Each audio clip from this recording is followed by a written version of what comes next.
dosa ditebus oleh Yesus. Kasihan Yesus. Karena apa? Yang membuat dosa itu anak-anak manusia. No?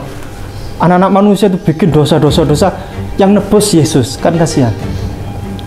Tidak ada ayatnya di sini. Yang bikin ayat itu Paulus. Yeremia 17 ayat 10. Iya. Akulah Tuhan yang menyelidiki hati dan menguji batin untuk membalas setiap orang setimpal dengan tingkah lakunya, setimpal dengan hasil perbuatannya.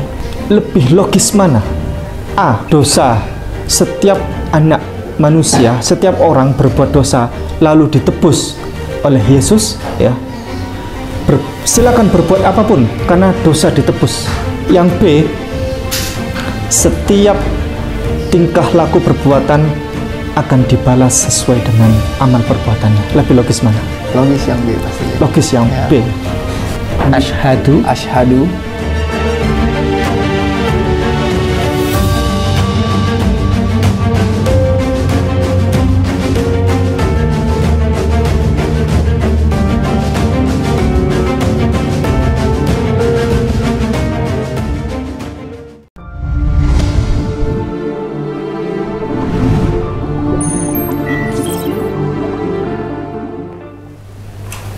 Bismillahirrahmanirrahim. Assalamualaikum warahmatullahi wabarakatuh. Waalaikumsalam. Kita akan berbincang sebentar dengan Mas Wahyu. ya. Bisa memperkenalkan diri, kuliah di mana, asal dari mana, dan seterusnya. Nama saya Wahyu Febianto ya, biasa dipanggil Wahyu, asal dari Jakarta Timur. Saat ini tuh saya sedang menempuh kuliah di Institut Teknologi 10 November di Surabaya gitu, jurusan Teknik Elektro. Ya, ITS benar. Terus tentu kita akan perlu tahu ya, kenapa dari seorang Kristen kok sekarang pengen menjadi seorang Islam atau Muslim? Oke, jadi ini semua diawali dari latar belakang keluarga gitu. Dulu saya merupakan Kristen, tapi itu dulu kayak bukan seorang Kristen yang benar-benar gitu, karena masih ikut sama orang tua apa segala macam gitu. Nah, setelah mama saya meninggal lebih tepatnya, ya kan, masing-masing dari kita tuh udah mulai seperti mencari jalannya sendiri-sendiri gitu, Pak. Nah, sama seperti kakak saya juga, satu juga ada yang kurang lebihnya sama seperti saya, tapi dia belum mualaf juga, ya kan. Nah, dari Berapa itu, bersaudara, Mas? saya 3 bersaudara sekarang. Ya. Yang nomor? Perempuan laki-laki. Saya terakhir. Ya. Masih belum ada yang mualaf ya? Belum. Terus kedua orang tua? Kedua orang tua saya, mama saya meninggal dan dikubur secara Kristen, ayah saya masih Kristen juga. Gitu. Maaf, ini seperti Chinese bukan ini? Ada sedikit sih sebenarnya sih. Dari? Dua-duanya. Oh, dari kedua orang tuanya ini? Iya, betul. Chinese atau sudah gabungan? Campuran ya? Baik. Soalnya yang terakhir sedang viral ini kan Jesselyn. Wah, seorang Cindo orangnya punya. Ramai sekali. Kemudian juga ada lagi, siapa itu, Pendeta Yohanes yang barusan masuk Islam, yang diwawancara oleh Koh Donditan. Ya, itu ramai juga. Baru diupload beberapa hari yang lalu. Seorang pendeta yang sudah melanglang buana itu. Nah, ini tak pikir kok mirip dengan Jesselyn, apa ini sejenis itu gitu loh. Baik, ini dari ITS. Ada lagi yang mau disampaikan ini tentang pengalaman selama kecil sampai dewasa. Kan di Kristen sudah mulai kecil ya, mulai lahir ya? Iya, benar. Ini salah satu alasan juga kenapa akhirnya Islam gitu ya, kayak pilihan gitu. Karena sebenarnya di Kristen ada beberapa cerita atau ajaran yang mirip di Islam gitu. Jadi menurut saya seharusnya saya untuk adaptasi bisa juga gitu. Karena kurang lebihnya ada cerita yang di cerita atau ajaran di Kristen, ada juga yang irisan gitu, Pak. Apa tuh misalnya? Misalnya kayak sebenarnya itu standar kayak perbuatan-perbuatan baik gitu sih, Pak. Kayak kalau di Kristen itu diajarin kayak di Perjanjian Baru ada yang bilang kalau yang haram adalah yang keluar dari mulut, bukan yang masuk dari mulut. Nah, tapi kalau yang di Islam itu juga ada, tapi saya lupa Pak. Waktu itu di YouTube saya pernah nonton Pak, yang kalau nggak salah itu yang dari ucapan ke pikiran ke tindakan, kurang lebihnya kayak gitu. Nanti kalau masuk Islam itu berat. Betul. Kalau di Kristen itu enak, begitu Anda mengakui Yesus sebagai Tuhan, itu kan ditanggung semuanya sudah beres. Kenapa Anda memilih Islam yang harus sholat sehari 5 kali? Kenapa Mas? Kenapa? Nah, ini karena enak di Kristen kan, ditanggung kan? Ini juga seru ya, saya pernah perdebatan juga ya di Pak. Oke.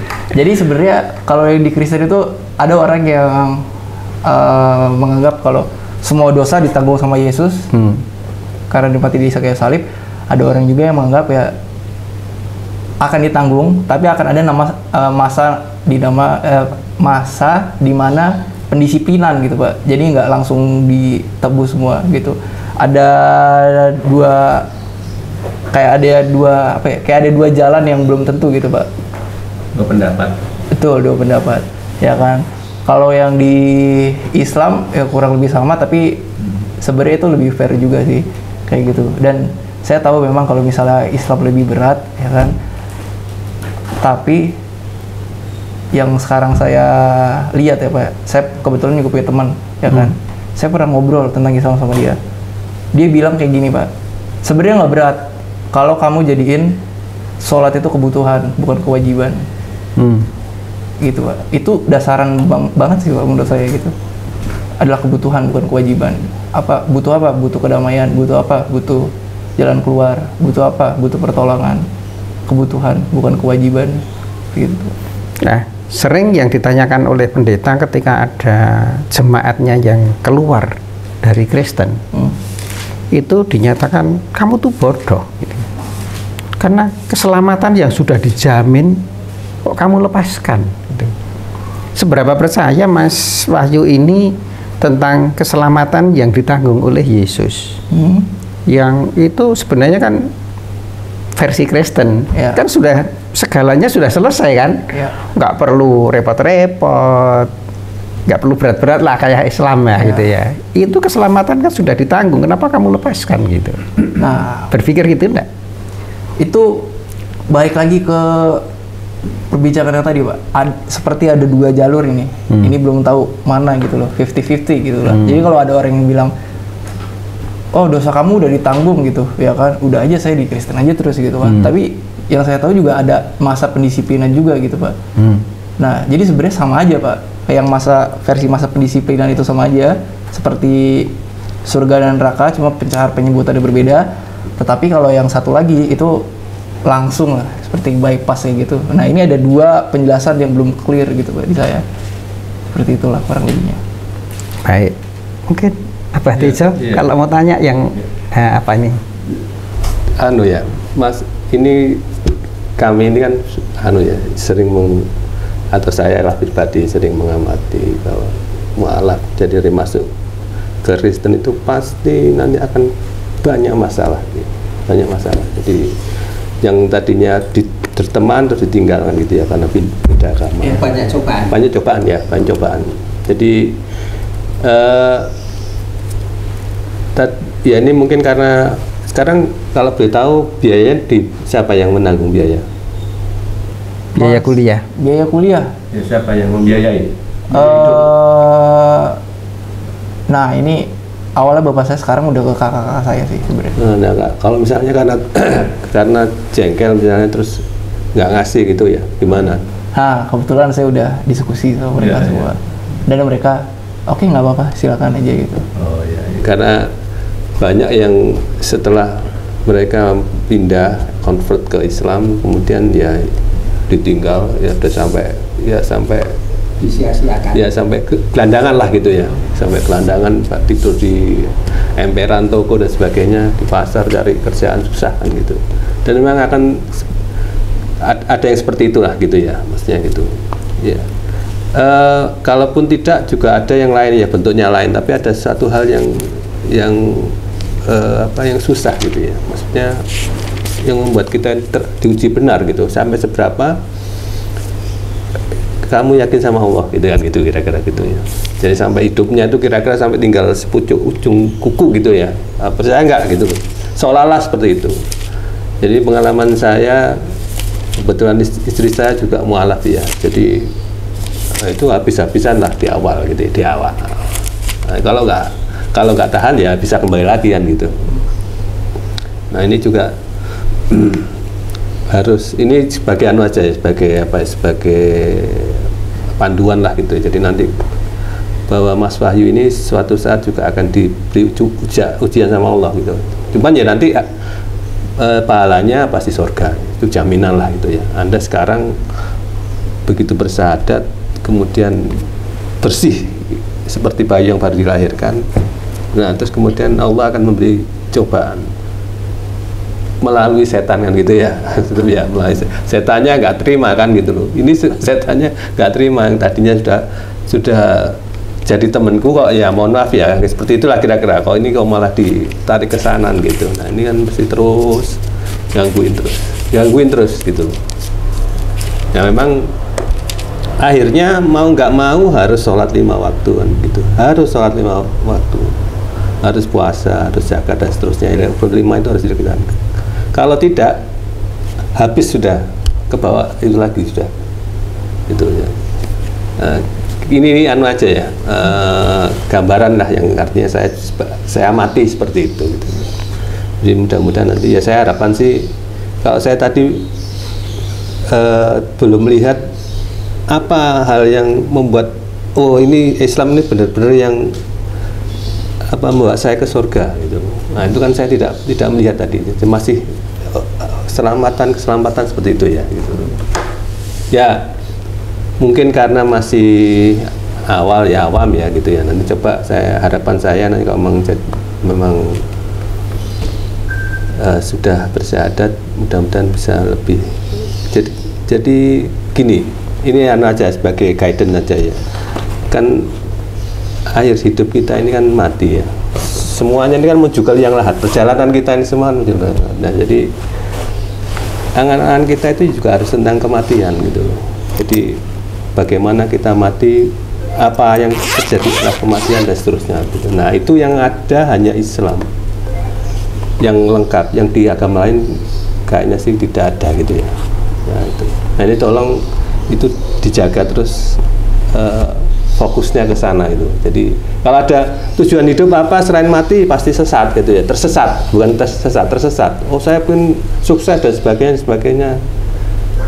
Harusnya saya ingin sukses supaya nanti saya mati bisa masuk surga. Saya seperti itu ya, harus dilanjutkan terus sampai pada kematian itu. Ya saya kira itu ya. Jadi sedikit saya tegaskan apa yang dari Tejo.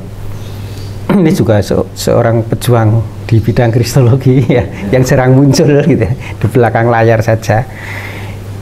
Mas Wahyu, Tejo mengingatkan ya, itu kalau saya runut ke belakang sedikit, bahwa ketika Adam dikeluarkan dari surga untuk ke bumi, ini disertai satu musuh yang namanya iblis, ya kan? Nah, inilah yang tidak rela kalau nanti Adam dan anak cucunya ini masuk ke surga lagi kembalinya. Maka si iblis ini dengan berbagai upaya akan membawa seseorang di luar agama yang ditentukan oleh Allah Subhanahu wa Ta'ala, yang namanya agama samawi, mulai Abraham sampai Muhammad. Ini jalurnya benar ya. Nah, ada agama-agama yang lain itu yang bukan agama samawi tapi kreasi. Cirinya banyaklah ya bedanya. Kalau agama samawi itu sampai ke akhirat, sampai alam kubur, yang menanyakan malaikatnya namanya siapa, kemudian ada penimbangan, kemudian malaikat yang menjaga neraka, yang menjaga surga, kemudian jenis surga, ada macam-macam. Itu hanya agama samawi. Kalau agama pagan nggak tahu. Nah, ini ketika seseorang masuk ke dalam agama samawi, ini tentu ada yang tidak rela, yang tadi mau mengangkat. Nah, ini kemudian akan memberikan cobaan, baik cobaan itu dari Allah sendiri menguji, tapi juga dari si iblis yang tidak rela tadi juga akan menguji. Nah, ini akan lolos kalau manusia itu ikhlas kepada Allah, bahwa memang Allah lah yang satu-satunya Tuhan yang nanti akan Anda ucapkan, dan terus mengikuti jalan yang dibimbing oleh para orang yang sudah pendahulu. Para ustadz-ustadz ini akan mengajarkan, termasuk yang di YouTube, nanti Anda akan tahu. Intinya itu yang dari Abah Teja tadi. Kemudian ini lagi, ini ada Mbak siapa ini? Mbak Afifah. Mbak Afifah ini teman SMA ya? Terus di ITS, sama-sama di ITS tapi beda jurusan. Iya. Seberapa memberikan informasi tentang Islam? Saya jawab tentang. Iya, Mbak Afifah memberikan itu. Lumayan banyak Pak, lumayan banyaknya kayak. Nah, gini Pak, kadang tuh saya suka ngetes kayak, misalnya nih kayak bacaan Al-Fatihah, nah kayak gini. Saya baca, ya kan, nah terus udah kayak gitu. Nanti biasanya kalau saya salah, itu dia kadang ketawa. Nah itu lucunya di situ. Tapi Pak, dia juga kadang kasih tahu kayak kebetulan Mbak Afifah ini sendiri kan juga ada ikut pengajian juga kan. Nah itu juga kayak tiap kali ikut pengajian kayak sharing info juga lah gitu. Kok sudah belajar Al-Fatihah juga? Sedikit aja. Gitu. Nah, itu surat yang luar biasa ya. Wow itu. Nanti pembahasannya lain aja dulu ya. Ada lagi motivasi untuk masuk Islam, apakah maaf ini mau ada ikatan pernikahan dengan Mbak Afifah? Enggak juga karena untuk pernikahan sih Pak sebenarnya. Kalau misalnya saya sekarang sama dia itu kayak sebuah kebetulan aja gitu. Tapi sebenarnya apakah karena dia? Enggak juga gitu Pak. Oh. Iya. Kalau ada di presentasinya, itu lebih kalah daripada presentasi yang tadi saya bilang masalah internal itu Pak, yang keluarga saya. Karena kan kebetulan memang keluarga saya juga lumayan majemuk gitu kan. Tante saya juga ada yang Islam, om saya juga ada yang Islam. Ditambah kakak saya juga kemungkinan besar juga kan itu. Kakaknya perempuan 2 itu ya? Iya betul. Yang membiayai itu yang kakak pertama atau kedua? Itu sebenarnya kayaknya saya salah ngomong nih. Sebenarnya kakak saya ada 3, saya 4 bersaudara tapi 1 udah meninggal. Nah, yang kakak kedua ini yang kemungkinan besar kayaknya akan jadi mualaf. Ya. Oke, alhamdulillah. Kita doakan bersama nanti ya. Seperti itulah kira-kira. Ya. Tapi dari kedua kakak yang masih ada ini, dua-duanya sudah tahu kalau Mas Wahyu mau menjadi seorang Muslim. Sudah tahu. Tidak ada keberatannya sama sekali. Tidak ada keberatan sama sekali gitu. Mereka lumayan kayak pesan mereka adalah dijalanin aja dengan baik gitu. Gitu, jangan seperti jalanin dengan baik aja.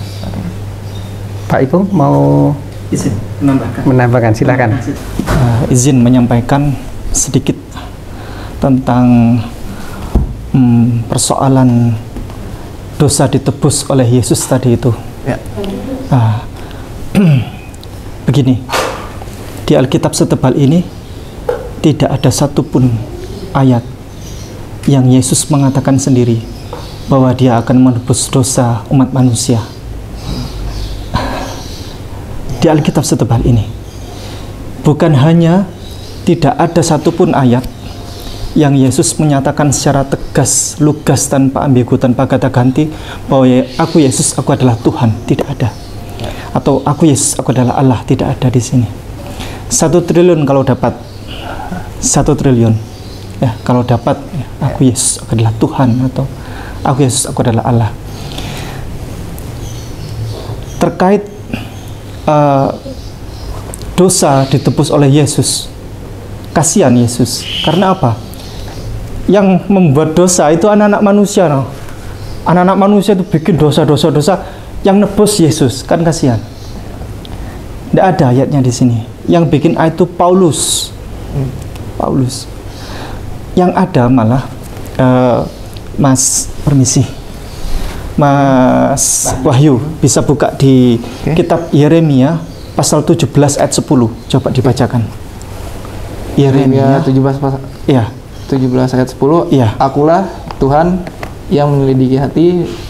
dan menguji batin untuk membalas setiap orang setimpal dengan tingkah lakunya, setimpal dengan hasil perbuatannya.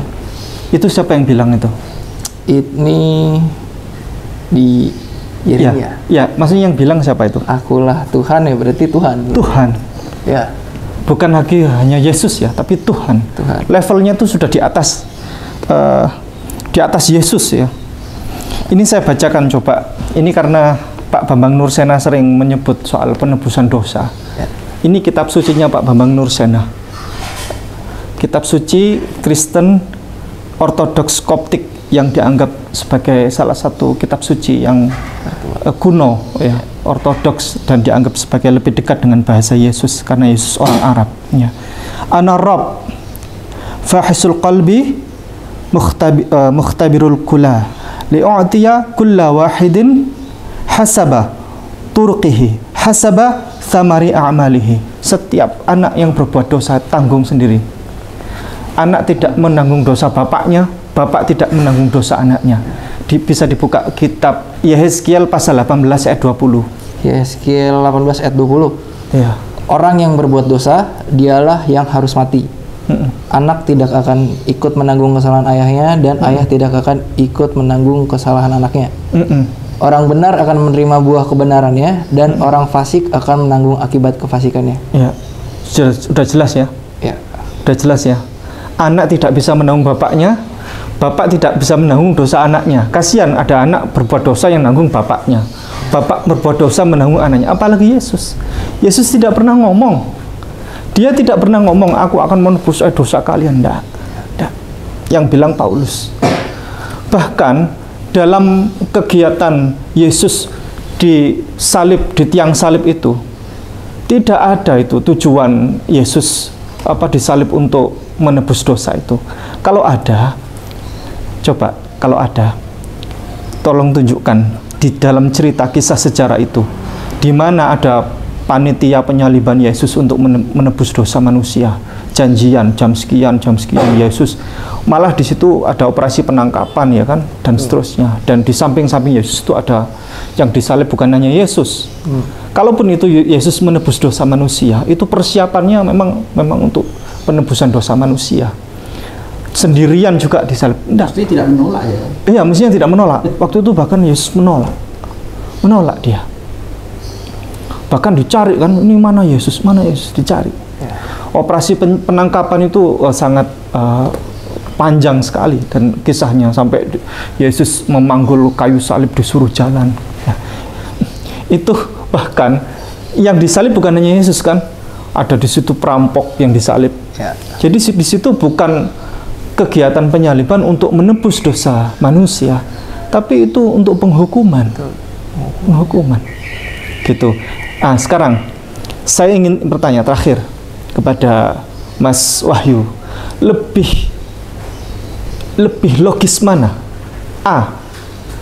Ya, dosa setiap anak manusia, setiap orang berbuat dosa lalu ditebus oleh Yesus ya.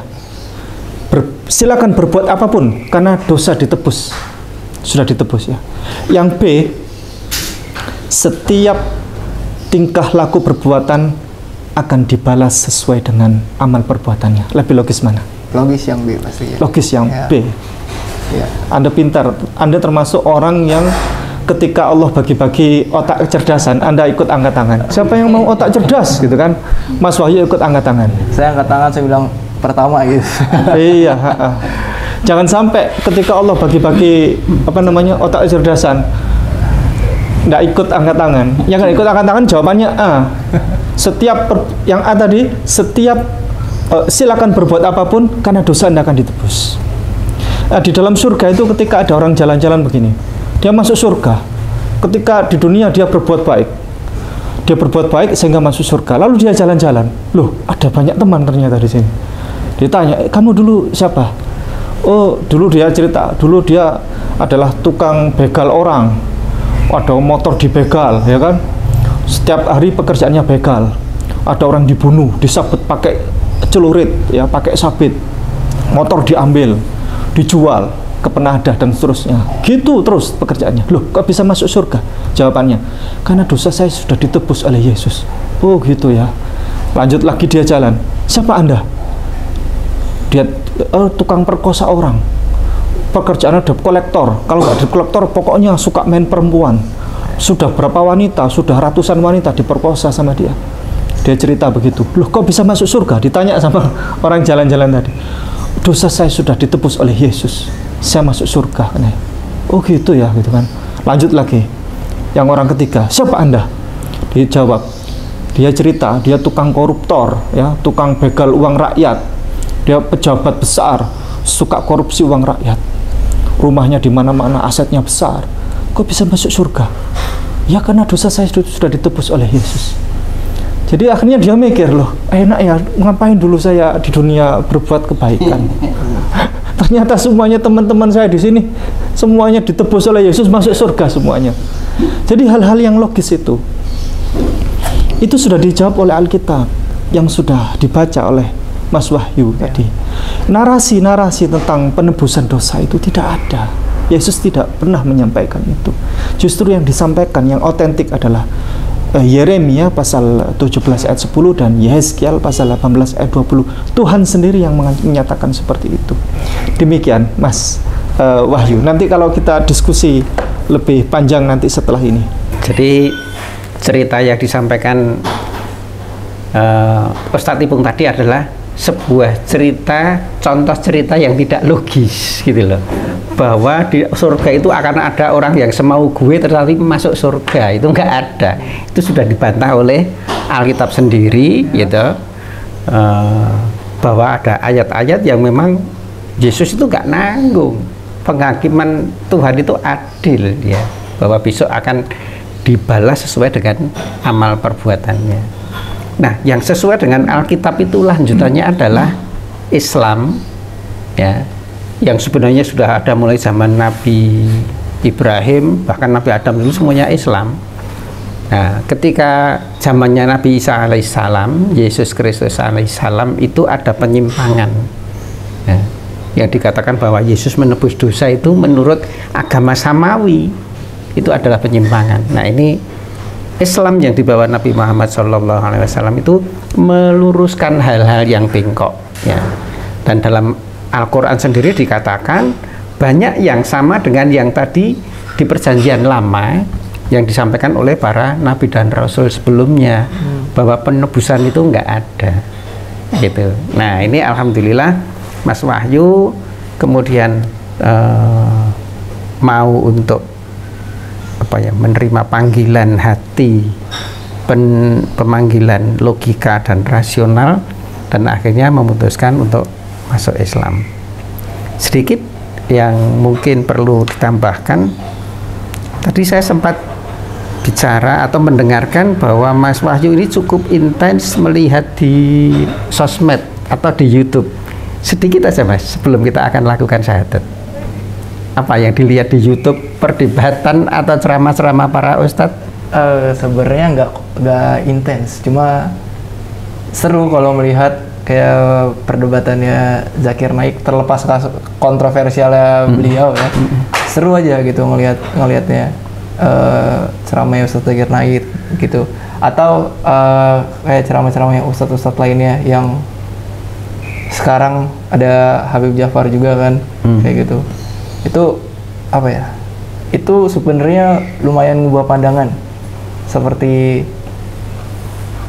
sebelum saya cari tahu tentang Islam ini ya kan, yang saya pikirin itu Islam itu lumayan gak apa ya bilangnya ya. Tapi intinya semenjak saya melihat mereka ya, itu tuh seperti kayak, oh ternyata enggak loh, ternyata agama ini tuh lumayan general juga, dan emang yang dilakukan itu emang sesuai sama kayak norma baik dan buruknya gitu loh. Ya kayak gitu.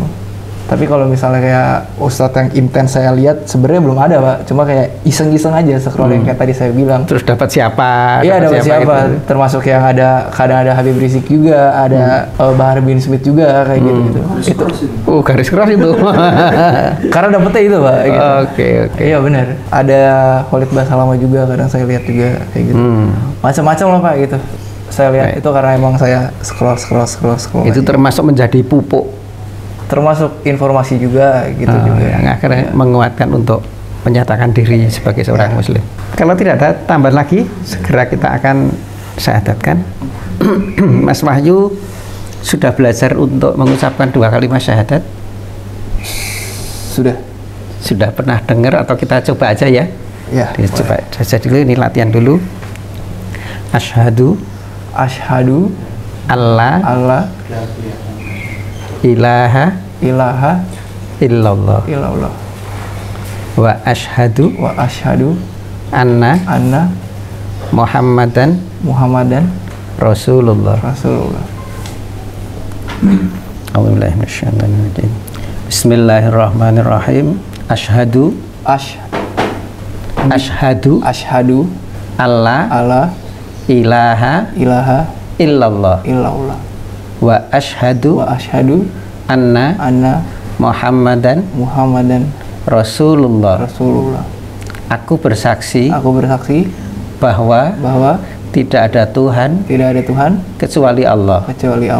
Dan aku bersaksi bahwa Nabi Muhammad utusan Allah. Alhamdulillah.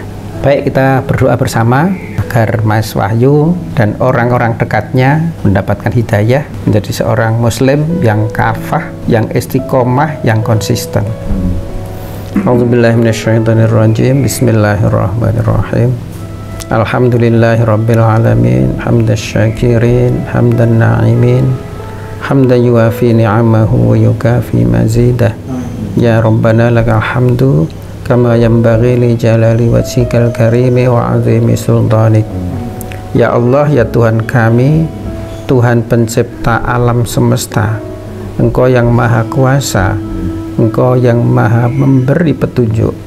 Saksikanlah pada sore hari ini hamba-Mu, Saudara Wahyu, menyatakan diri bersyahadat menjadi seorang muslim.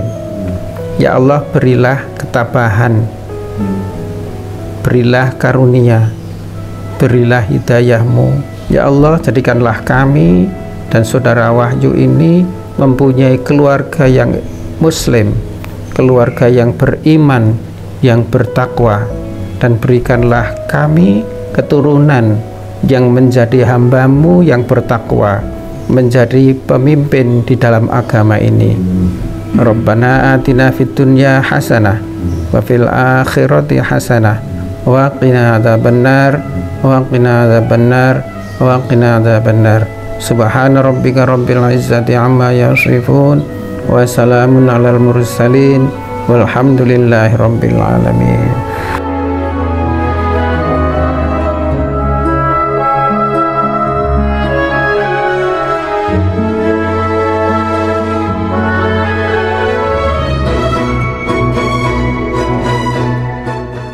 Demikian pemirsa, prosesi pensyahadatan Saudara Wahyu yang saat ini kuliah di ITS dan berasal dari Jakarta Timur ya, sudah selesai. Nanti setelah maghrib atau kita lanjutkan nanti ya dengan bekal tausiah untuk membekali Saudara Wahyu ini supaya lebih tahu tentang Islam dan menjadi seorang muslim yang langkah-langkah berikutnya itu sudah tahu. Dan nanti Mas Wahyu sebagaimana para mu'alaf yang lain nanti akan diajari cara berwudu dan mandi besar ya. Sudah tahu caranya berwudu belum? Belum ya? Nah, belum banyak. Oke lah. Sudah. Kapan? Udah lumayan lama sih sebenarnya. Kelas berapa? Itu waktu SD ke SMP. Oh, SMP. Ya. SD SMP sudah sunat ya. Oke. Disuruh siapa? Sunat. Oh, enggak, itu enggak, namanya juga masih anak-anak ya, ikut-ikut aja gitu. Yang lain-lain itu ikut aja gitu. Oke, jadi alhamdulillah Saudara Wahyu sudah sunat. Nanti setelah ini akan diajari oleh anak saya itu di bagian ngajari wudhu ya, dan mandi besar. Cuman mandi besarnya di rumah saja, nanti diajari wudhu supaya tahu di agama samawi ini ada cara bersuci yang diajarkan oleh Rasulnya. Rasul ini dituntun oleh Roh Kudus sesuai dengan firman Allah. Ya. Nah, kalau agama pagan nggak ada cara bersuci itu. Nah, kalau agama Samawi ada cara bersucinya untuk hadas yang kecil maupun hadas yang besar. Ya. Kalau hadas kecil itu ya sehari-hari ketika kita batal keluar sesuatu dari lubang depan maupun belakang, jadi seperti urin atau BAB itu batal, maka harus bersuci.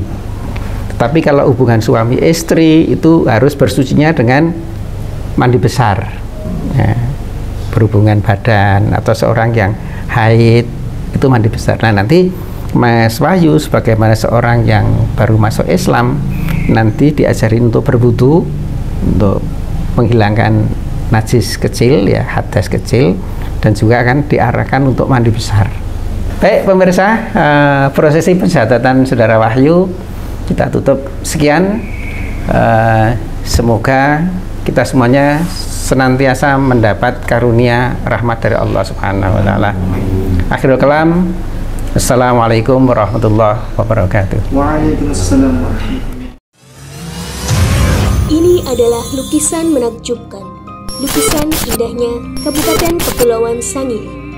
Dilukis dengan sangat hati-hati dan diselesaikan selama berbulan-bulan. Dilukis oleh seniman yang pernah diundang langsung oleh Raja Salman.